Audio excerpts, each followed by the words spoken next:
guys, leo nataka kuambia mtu mwenye nyota kali na mwenye mafanikio mingi katika maisha yake. So leo tutazingatia vitu vitatu, na kuna ya bonus ya enemy. So ya kwanza ni alcohol.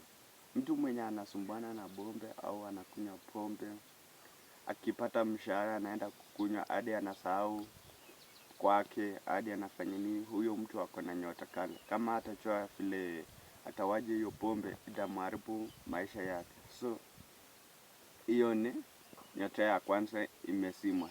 Nyota ya pili, mtu mwenye anapenda kugamble, mwenye anapenda kubet, kufanya hizo mambo zote, so nyota yake itasimwa na atakuwa na mafanikio mema katika maisha yake, kwa sababu akipata mshahara atakuja kuweka katika hizo betting au kugamble, then hizo pesa zitapotea, tena ataenda kutafuta, atakuja kurudia, inapotea hivyo.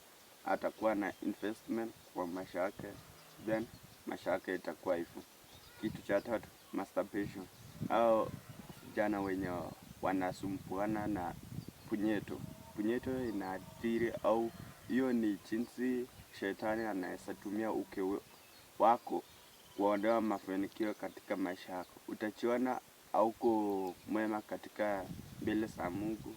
Ukienda ofisini, hata ukiwa umepata kazi, utafanya kazi kwa muda mdogo, tena unapoteza kwa hiyo kazi yako. Na ya bonus yenye nilikuwa nimekuahidi ni kuwa mtu mwenye anasumbana na madems, mwenye anasumbana kila na wanawake, kila kukicha, heartbreaks, hizo nini, shetani anakutumia hapo. So mwache hizo mambo, kuwe na watu wenye wanatumia kiakili, maisha yenu itakuwa mema. So thanks guys, love you.